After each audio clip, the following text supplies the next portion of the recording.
Welcome to Looking Forward, the show where I talk to the people who actually run implementation about where this work is going next. My guest today is Russell Garner. Russ leads Forward Professional Services at Omni, the business intelligence platform, which he joined after 7 years at Looker and a founder run of his own.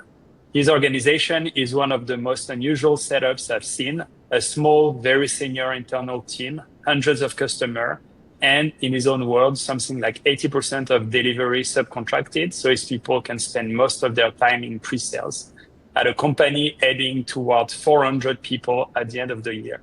Russ, thank you for being here. Christoph, my pleasure. Uh, all right, so let's talk about this setup. Most of the professional services organization deliver the work themselves and subcontract the overflow.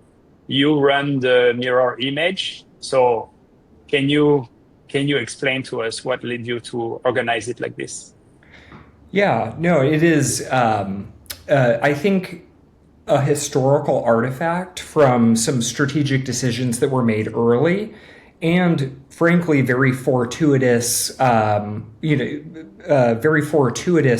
availability of phenomenal partners, that we had worked with in a past life. So I took over leadership of professional services at Omni in late 2024. Omni was still Series A at the time. And we had, so the founders, Colin and Jamie, both ex-Looker. I had been at Looker with them, as you mentioned, for, over 7 years. And many of those partners had then ended up having spin-off and successor firms where the principals at those companies just get it in terms of all of the things of the program, what we provide in terms of or the level of assistance, the brand, the way that we enable and train and go to market, we're all second nature. And so I think that afforded the early team in 2024 the ability to rely heavily on subcontracting and then really focus a lot of Omni's efforts in achieving what's been a really spectacular product market fit.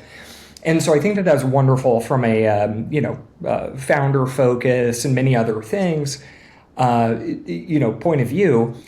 And there was also an operant strategy at the time that services partners are in a position of making software recommendations within their client companies.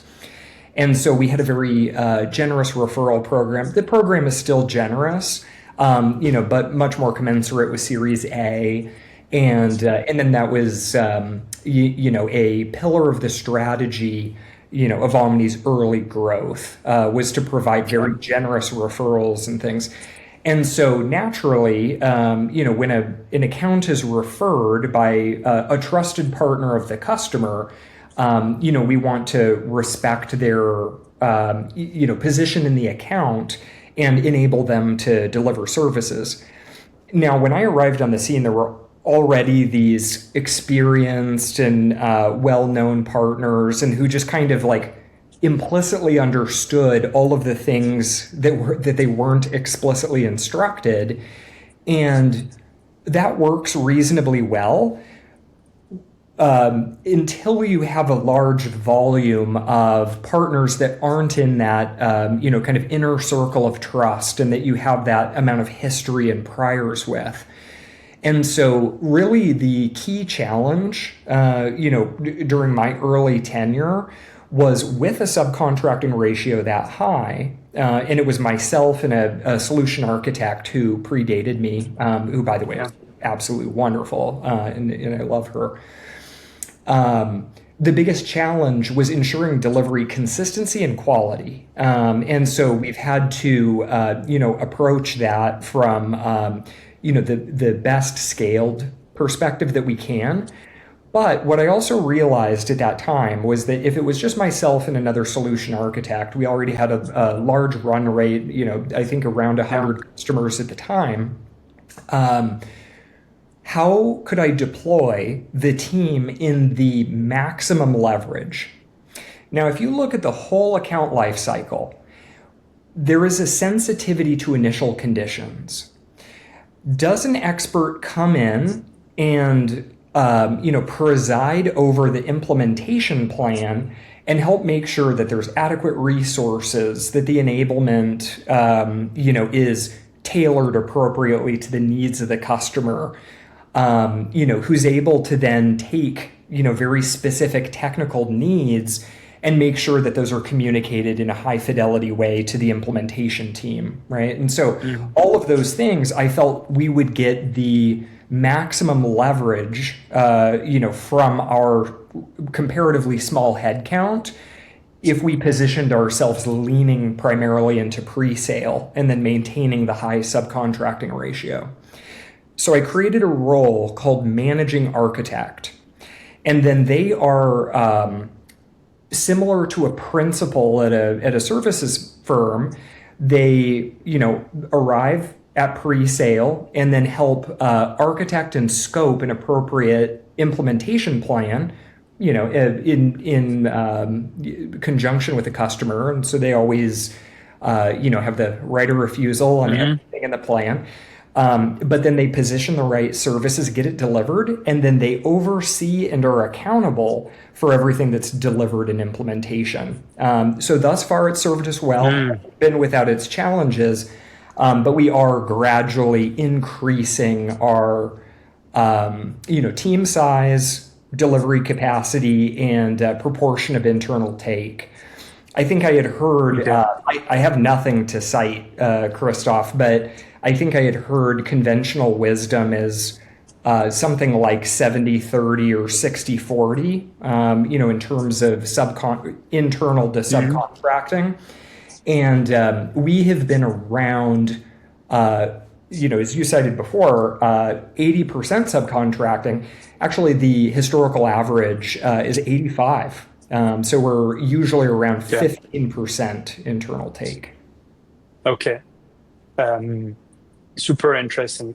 And maybe continuing on this topic of how you structure the team or what, how did you integrate and leverage AI in all that when it started and when it's now? Like, what did it change for your organization? Where did you deploy it? Where did you see the most impact?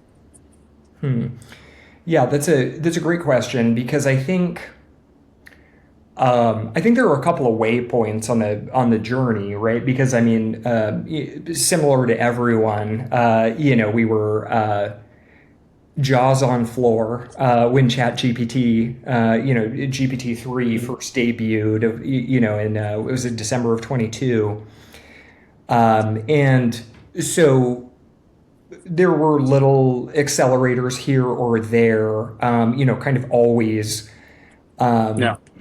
Throughout, but we made the decision to get on the Claude Enterprise plan. Everybody has access, and I do think that there's been a huge amount of, let's say, entrepreneurial exploration of how to accelerate every process. Everything has been subject, to people thinking, can I do this faster with AI?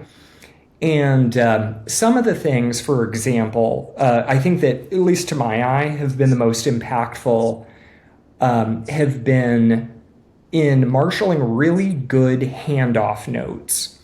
So we use a meeting recorder called Fathom right now. So, there's a bunch that I've seen, Otter, Fireflies, many others. But we use Fathom, and it takes pretty good high fidelity notes. And then we take that resultant data and we put it in our own warehouse, and then we surface it inside of Omni. And there's an Omni dashboard that one of our managing architects built that then uses AI and marshals all that data and summarizes it. And then we have a nice PDF that we can hand off to a third-party implementation team or just the person on our team who's taking over ownership of an account from sales. So that's been one thing where, hey, there's just a lot less sitting down and filling out a template, because that's one of the low leverage activities that when you're doing, you just feel like there's got to be a better way. The biggest promise, though, I think, is really coming from how we've applied AI to people migrating to Omni as a destination. Moving a BI estate is a huge high entropy activity. There's tons of reports, configuration that a customer has spent, in many cases, a decade or longer, building all this logic. And so different source products we've had more or less success with automating with AI. But for example, we had partners innovate and create accelerators for migrating Looker to Omni. And those have seen at minimum 40% reduction in effort level, per asset ingested into Omni. So I think that there's been a huge increase in our overall efficiency of how we deliver, but then there's a huge amount of promise that there's yet more to come. Okay, got it. So data migration is one of like the big impact, which is something we've seen with other companies as well. Continuing on delivery, when we discussed last time, you mentioned the fact that some cases the deliverable is a skill, not an artifact. So something not tangible or that easily measurable. Can you tell us like how you handle this, how you measure this? How do you know if it was done properly? Like, how do you approach this? Yeah, and I think if I remember our conversation, Christoph, I was being a little bit of a gadfly and a little bit of a cynic about Gantt charts, which, look, I know and love Gantt charts, and they're anybody who's been in consulting or IT for long enough, they're near and dear to our hearts. But when you do it, you are implicitly making a lot of assumptions about like the mechanistic nature of the deliverable or the activity and things. And in some ways, it can occasionally be a little bit of a vanity in the sense that you're kind of over-projecting confidence about what the critical path is, the tangibility of the underlying deliverables, and so many other soft factors. And then you've also burdened yourself by, creating a data structure that needs constant maintenance. And so perhaps we're just making ourselves all, busier to have something that gives us kind of a, at worst, false confidence, and then at best, at least a tentative read on what's going on, but maybe not a deep one. So, on that front. What we look at to assess the health and impact of of a project is really what is the final effect, on the customer's usage and satisfaction with the software product, right? So Omni collects telemetry about the usage. Hey, how many workbooks did you save? How often did you make an AI query? And by the way, this is all, kind of private and anonymized, for the relevant places and everything. But internally, we can see that it is coming from a diverse number of users within the customer account. They're engaged in a diverse set of activities that really look like organic usage. This is not a Python script that's, hitting the API 1,000 times an hour. And that all of it looks characteristically like people realizing value. And that is always the purpose of our projects. So why not measure and hold ourselves account to that? Okay. Great. Now let's talk about what the market is like going crazy about right now, and what we discussed a little bit last time, FDEs. So we agreed on the fact that sales engineers are being called FDs now, consultants in some cases. The yeah, and it's quite different from the original actual Palantir thing. So give us your actual taxonomy of what a FD is. What is a real FD for you? Yeah, no, I appreciate it. And I've been tasked with the exercise for Omni. So I'm going to be looking forward to launching forward deployed engineering in the not too distant future. But to your point, it is one of the most ambiguous titles. If you think about the pedigree, I think the first place it was used was Palantir. And my understanding there is that they really had outcomes-based contracts, right? So if you think about what professional services does in a, kind of the usual model at a SaaS company is focus on software outcomes. Are we getting it deployed to the satisfaction of the customer and then seeing the resultant usage and value realization, kind of software outcome, right? Yeah. And, Palantir, in contrast, was really saying, hey, you have an objective, maybe an OKR at a departmental or organization level, some capability that you need to realize.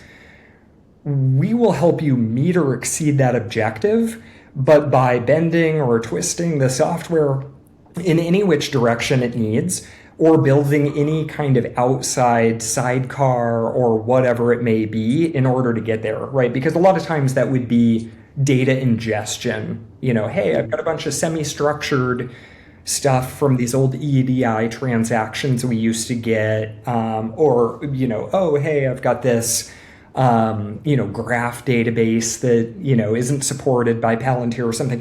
And somebody has to go do very extensive work in order to even, ingest things in order to realize the business outcome. And so, with that framing in mind, I do think it's, and then the way that the title has now, become the new hotness, It's very important, I think, before launching a forward deployed engineering, team or function, is to be very clear with all of the other leaders in the market. What are their expectations about what this is, and make sure that we're all very deeply aligned on what that is, so that we disambiguate and ultimately create something that's a shared vision. So I've been systematically going around and doing that disambiguation and figuring out if it is a novel way that we need to go to market. If we are selling against business outcomes, does that look different than traditional licensing? Or not? And we're having those conversations, and I think they're very productive. But I also think that there's a very important, aspect of honesty as well. About like what you want to achieve from forward deployed engineering, because in some instances you may have software that's not incredibly configurable. Perhaps it's a point solution, and maybe it doesn't, it reads from things that are already expected to be well structured, right? And so you are still pursuing, ordinary software outcomes, and that's a very noble and respectable thing. Maybe all you want from rebranding as forward deployed engineering is to attract talent, and that's all well and good, but be honest about it, so that you're not misrepresenting, or, and you may have to also do due diligence on the interpretation of your hiring and candidates to make sure that they understand what particular brand of engineering it is. Yeah. Very well said. And maybe to close the loop on that, so how far are you in this investigation, in those discussions for the FD function, and how are you going to approach it ultimately in like Omni's case?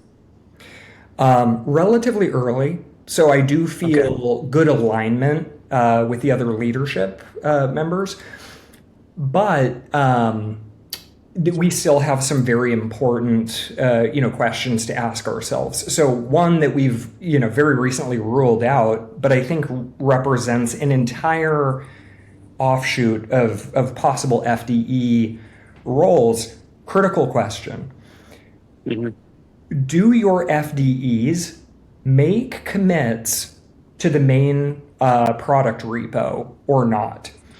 I think, and a lot of that is going to be determined by the maturity of your product, what stage you're at in these things.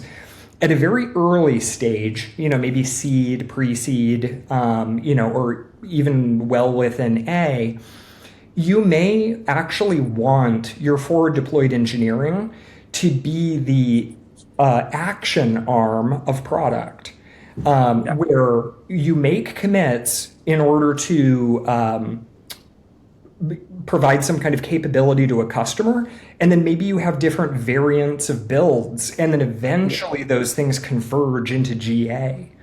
And That's just on that specifically. Sorry, before you continue, I think you're very right, and we're seeing for early stage functions where the product is still like very much has to be like, you know, to fit like where you don't have product market fit basically. I think you're seeing like a merge of the role between FDE and like more regular engineers because they should be talking, or at least maybe founding engineer and stuff should be talking more to the customer, and which is kind of FDE. And or if you have FDEs, they should have the power to impact more the product. Like, you're not just doing the solution, you're like actually having to change the product. So I think you're very right for the early stage functions. Like you're seeing that as well. yeah, And you might argue it's a different FDE than an FDE for a more advanced company like Omni or later Palantir. Exactly. And in our case, we simply have a product that is very programmable. We have a RESTful API.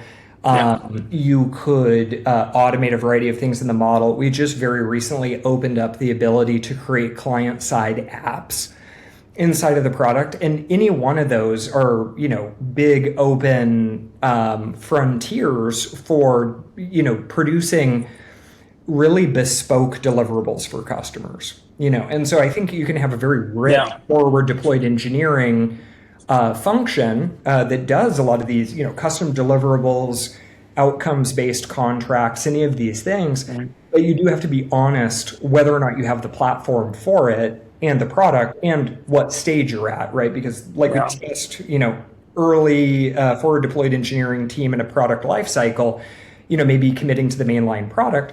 But then if you're mature, do you have a platform or a point solution? And then if you have a point solution, then perhaps it is a mere rebranding of professional services. And then you go and prosper. That's still a wonderful thing. You're just attempting to recruit talent. Just be honest about the expectations of everyone. But then I think that forward deployed engineering can exist in a late stage technology company that has these open-ended areas for deliverables. And there is a last aspect to it in the original definition of FDE. Like when I talked to the team of the FDE team of 11 Labs, where their lead is a former Palantir. Like when they forward deploy engineers, the engineer always have a kind of like not so secret mission, but background mission, which is like, will I build something that can be deployed to similar customer?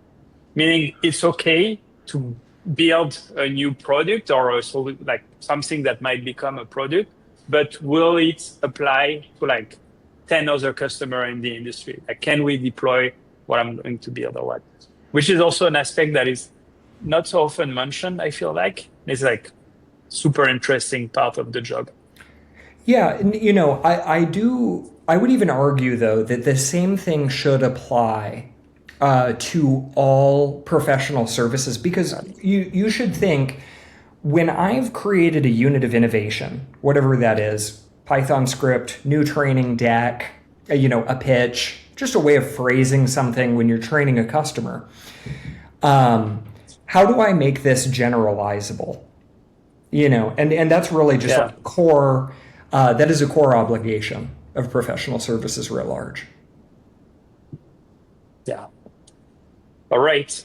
Super interesting. Let's move to the lightning round. Oh, So I'm I didn't send you those in advance, so you don't oh, know what they're coming. Your gut reaction, quick reaction, like quick response to a few questions. Um, let's go. One tool everyone in professional services uses that you would happily delete. uh, uh, Microsoft Word. Full stop. I'm not interested in the pros. Yeah. Okay. The professional service metric that is dead in 3 years.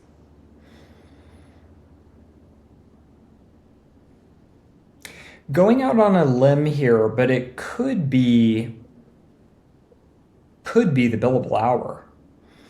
The leverage we're getting from AI could make flat rate projects the norm. Mm. And we could really be denominating everything in outcomes in the not too distant future.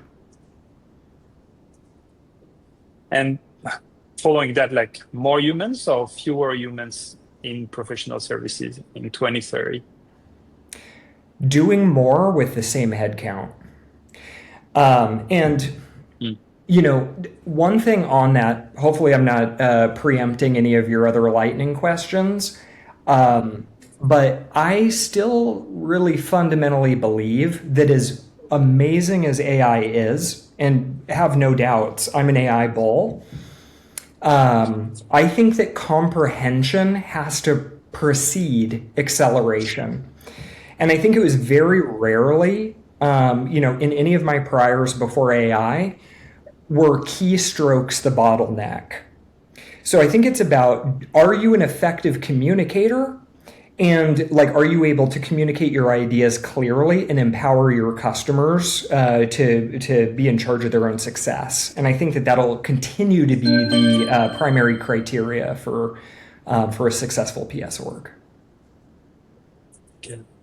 What's the most overrated AI use case in services? Um, uh, I personally think getting the latest status or next steps.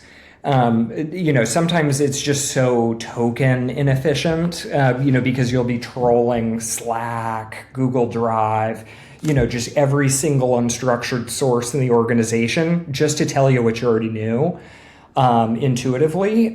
So I think that some thought and refinement needs to be put in place in many cases before rolling out those sorts of things. Okay. One thing that worked at Looker and that does not work at Omni. Oh, that's a good one. I should have sent you. Oh, no, no, no, So, no, that's okay. I love this. Um, yeah, one thing I believe was the way that we used engagement management as a function. So there would kind of always be a engagement manager sort of presiding over, kickoff, midpoint check-in, kind of yeah. follow up at the end. We've rolled all those into core obligations of one person presiding over a small project, dramatically more, efficient, and that has worked well. I don't think the unit economics would pencil if we tried to attach an engagement manager to our smallest product offerings. Okay, got it. Um, the one tool, last one, because we're reaching the end.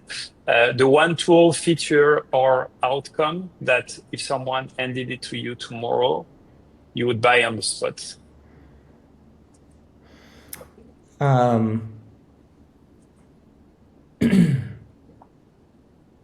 oh, I think the ability to create high quality video overviews just from a little text input. Like if I had the ability to kind of download from the best people on our team, some of their hard won project knowledge or anything else, and then take that as a prompt or an input, and then be able to have high production value, high quality training assets on the other side. There's really no price tag that couldn't be justified for that. Super interesting answer. So we need to wait for Neuralink or something like that Yeah, for perhaps. the inputs.